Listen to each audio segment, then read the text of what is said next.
You can't have explosion without capping it. If there's somewhere for the horse to go, if there's somewhere for the energy to go, it's not an explosion. Pressure bust pipes, air bust balloons.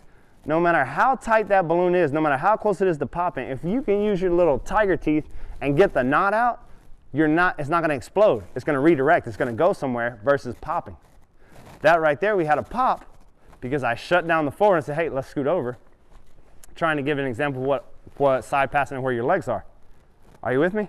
So if I say, oh, you have an issue with that, okay, no problem. Hey, you got an issue, you're not ready to be sent over here, you're not ready to have a leg on you and be shut down at a standstill.